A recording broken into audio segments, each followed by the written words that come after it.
Hi again. Welcome back to Oakey Dokey Knits, my knitting podcast here on YouTube. This is going to be the final part of my first episode, so this is part 3. Hope you enjoy.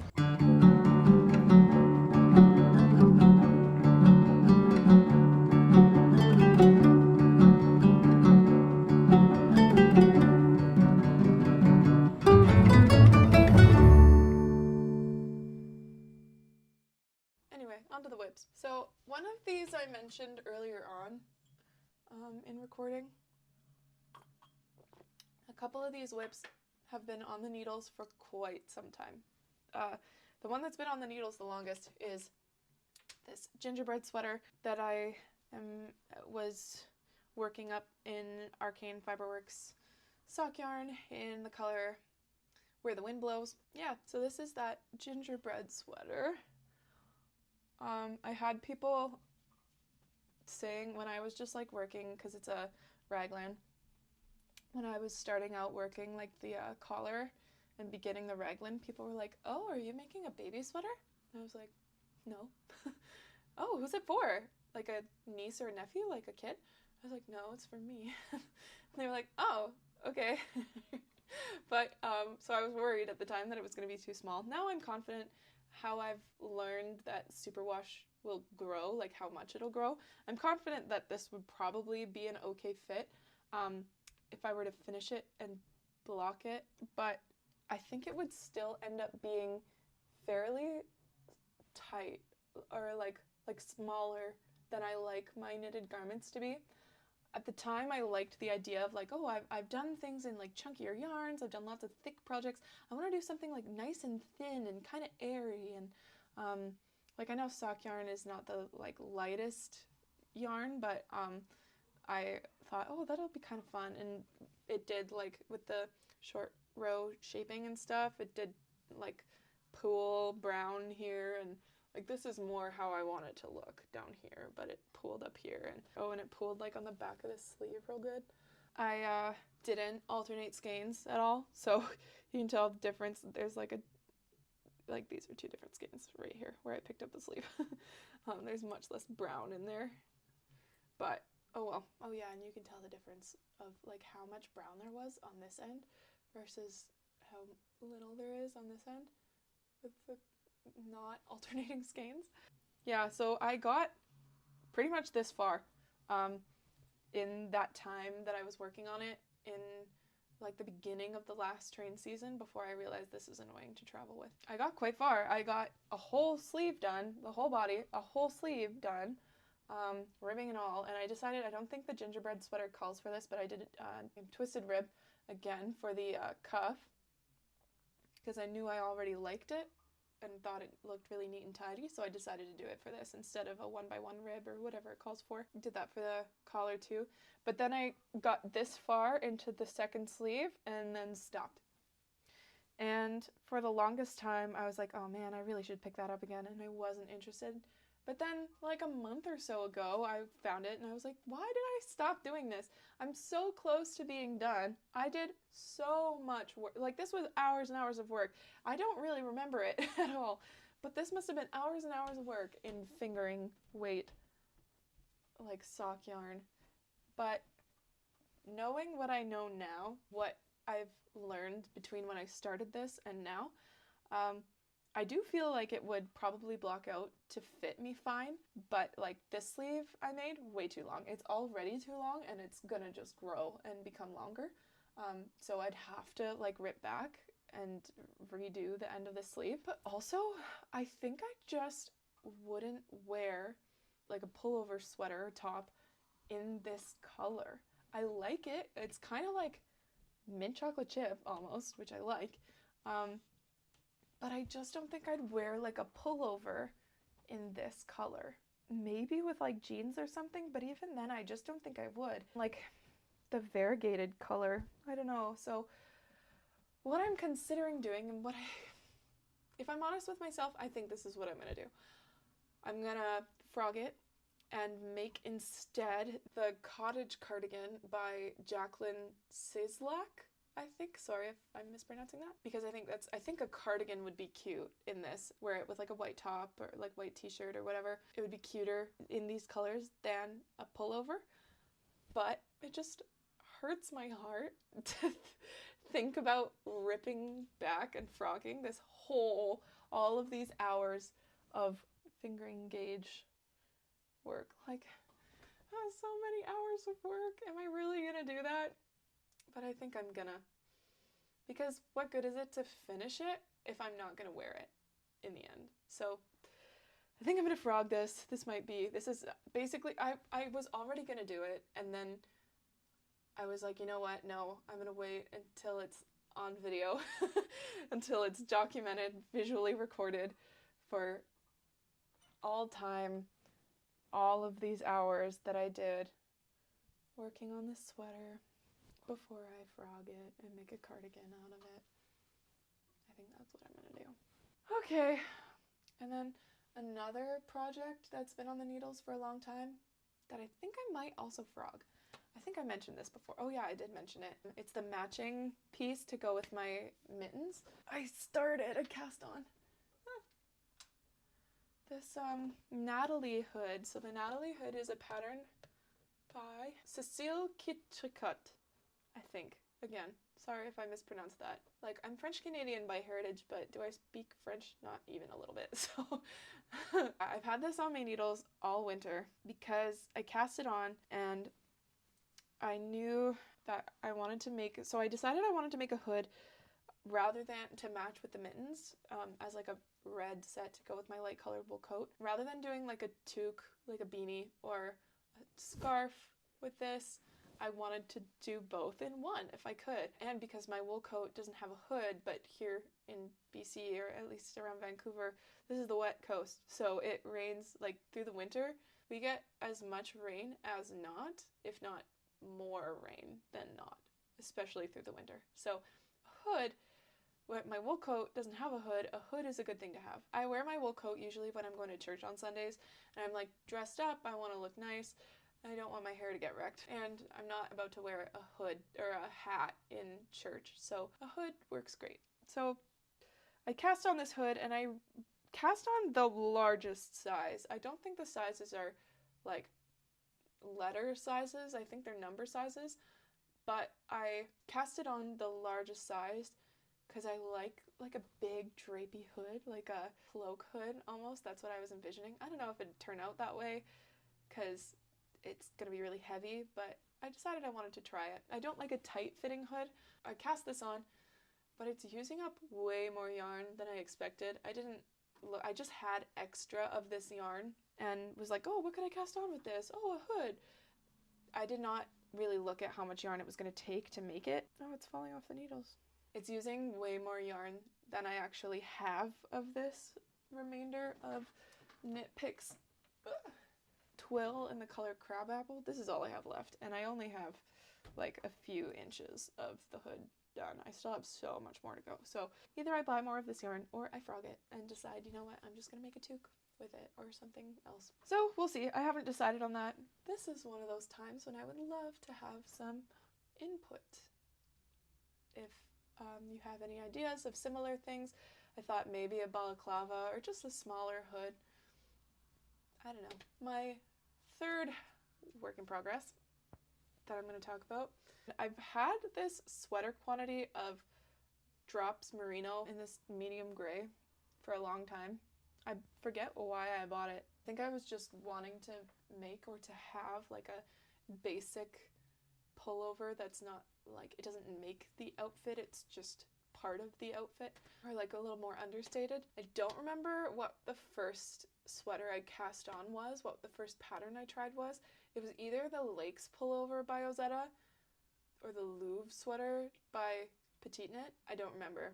I do remember that I didn't like how it was turning out, so I frogged it. And then the next thing I cast on, I know, was the Lodge sweater by Ozetta, but I wasn't liking that either, especially the way that the split hem was shaping up, because it's like a slipped stitch on the edge of the hem, and I didn't like how that was looking. Maybe it's because this yarn is like super twisty, like like it's really twisty. I just didn't like how it was looking. So I frogged that too, and I decided to cast on the Eva Cardigan by PetiteKnit, because I've seen other people make it and it looks beautiful. It's one of those garments that can look like store-bought, like not handmade, and just looks so like put together and neat and tidy. I did a gauge swatch for this, and it was the first time I've ever done a gauge swatch, and it turned out perfectly, like right on gauge, and I was so excited. And I did the math too and figured out that I should have enough yarn to do this.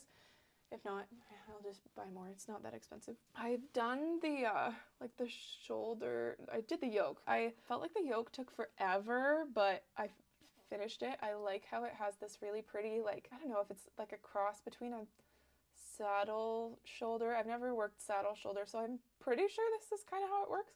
But a saddle shoulder and then a raglan. I've also never done a raglan cardigan. I've only ever done the novice cardigan, which is a circular yoke. So this was new for me, but I enjoyed it, and I really like how it looks finished. Yeah, now I'm just working the body flat. I've tried it on a few times, and I like how it's fitting, especially once it grows, because this is a superwash merino. Once it grows, it's going to be really nice. I kind of want it to be oversized, but I don't know if I want to make it long, like almost halfway down my butt, or make like a more cropped version that hits more so at my waist. I don't know how long I'm going to make it. There are some outfits with which I wish I had like a more cropped cardigan, and then some outfits with which I wish I had like a longer cardigan. I do already have one like longer cardigan though, in a neutral-ish color. It's like a navy blue. I bought it at Uniqlo, so that could work, do that function, and then this could be like a shorter cardigan, but we'll see. But I know it's going to be really cozy. It's just also going to take forever because not only I'm feeling like, yeah, I'm making progress on the body, like look how much I've done since I split the sleeves, but like not only do I have to do the whole body flat, I also then have to do the whole sleeves and then do all of the like the button band and the hem and stuff. Like that's gonna take, there's gonna be so much to do. So I'm hoping to finish this before I start back on the train. Is that gonna happen? I don't know. That's all my whips. Oh, I forgot to bring my acquisitions. Now I have to go get them. So with my birthday in February, I had some birthday money and some late birthday money too. So I used that for yarn, of course. One of them was a surprise. I bought 2 matching skeins, one for me and one for my sister who's learning how to knit.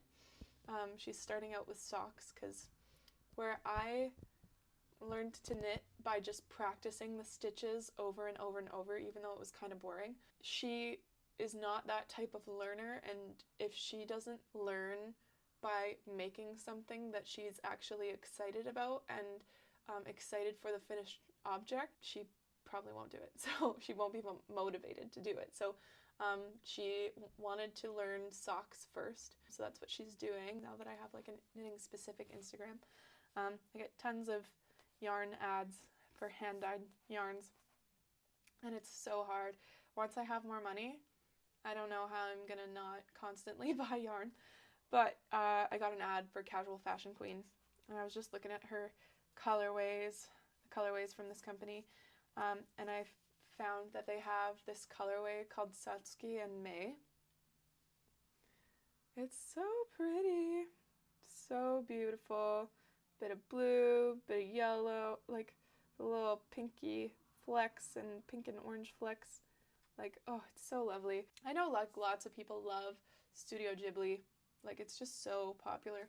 But my sister and I grew up watching Studio Ghibli, like before, almost, it was only once they were like, I think starting to be released in Canada. Like every once in a while you'd find like My Neighbor Totoro or Castle in the Sky or Kiki's Delivery Service at Rogers Video, like to rent. It was when I was really young and my parents had never heard of Studio Ghibli, but my dad always liked anime, like they both did, but my dad especially, he loved Akira. So he found at the video store My Neighbor Totoro and rented it for us, and like I think as many families did, especially like poor families like us, we would rent movies and then we would burn DVDs of them on our desktop computers. So he burned us a copy of My Neighbor Totoro, and that was like one of our favorite movies growing up, but especially my sister's favorite movie. We always really identified with me being the older sister and her being the younger sister, identified with Satsuki and Mei. So when I saw this colorway, I was like, yeah, I gotta get one for me and one for Cecile. So she has a matching one. It's DK because they didn't have any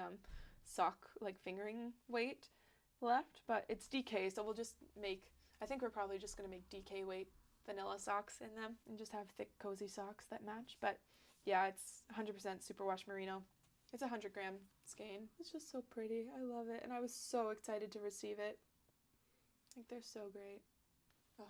And then the other thing I got was, I have been watching everybody talk about the Stella quilt cushion and like the Sweetshop blanket by Laura Penrose, especially the Stella quilt cushion lately. I've been watching everybody talk about it, and like their little minis that they're using for like the 8-point star, like the heirloom quilt motif. So I was looking at companies that do mini skein sets and was finding lots of them to be sold out and lots of them to be so expensive. So when I found Polkadot Creek, I'd never heard of Polkadot Creek before, but it's another Canadian yarn dyer, like hand dyeing yarn company.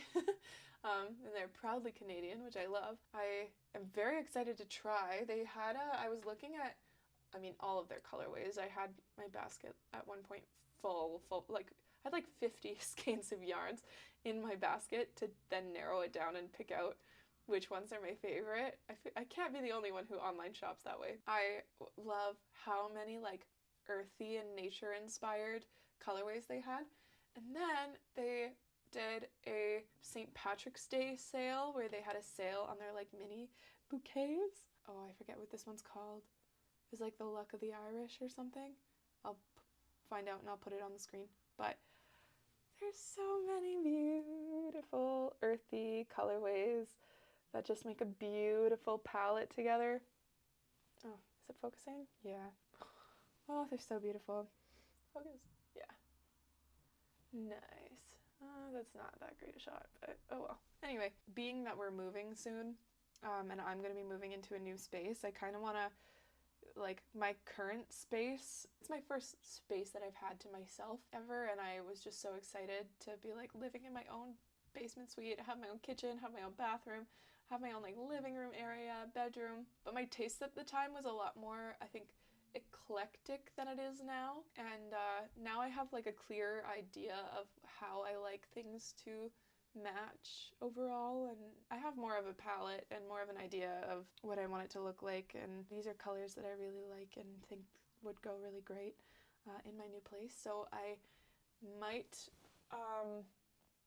I'm considering making a Stella quilt cushion with this, but I actually like the 2-color quilt cushion better than the multicolor one. I think that one looks really cute, but I just love how simple but interesting the 2-color motif looks. So I kind of want to use these in a Sweetshop blanket. But I'm worried that it would be kind of a waste to use these in a Sweetshop blanket because they are like a set and they go so well together, and I bought them specifically to use together. And so I feel like, man, do I want to like split them up? Do I want to put them with all different random colors? Like, that feels like kind of a waste. Anyway, opinions, let me know. Having to do with recommendations, I was watching Marlene Knits. She's one of my favorites to watch on YouTube. I was watching Marlene Knits, and she, in one of her podcasts or one of her videos, she was talking about how she like loves quilt motifs, loves everything that has like quilt motifs, and I cannot agree more.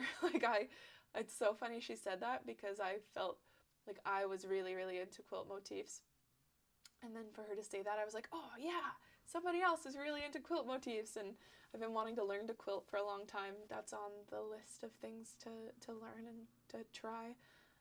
But it is kind of an expensive hobby to get into. I love those types of things, so any recommendations, let me know. So yeah, that's pretty much all I wanted to talk about in my first video. This is going to be a long one. I feel like future podcast episodes won't be so long. It's just, this is my first one. I have a lot to cover. So I don't know kind of on what schedule I'll make these. We'll see. Maybe once a month, maybe a couple times a month. how often I feel the need to make them, because it might be that during the train season I don't get much done because I'm working so much. So anyway, we'll see how that goes. I've enjoyed making this video so far. I love talking knitting. Don't get enough of an opportunity to talk about knitting. So if you've watched this, thanks so much. I would love any feedback or general tips about knitting that you might have at this point in my knitting journey. You can find me on Instagram at Oakey Dokey Knits. I try to post a bunch of my knitting there, or as much of my knitting as I can. Yeah, I hope you've enjoyed, because I certainly have. Hope to see you next time. I am excited to keep going with this. Till then, I hope that you have good things happening to you, and that you see little buds and green things growing as spring begins. I'm looking right now out at the bush outside of the front of our house that all the leaves are just starting to sprout. This beautiful light green. And I hope you feel energized and productive and healthy and well. So yeah, thanks for watching. I'll see you next time.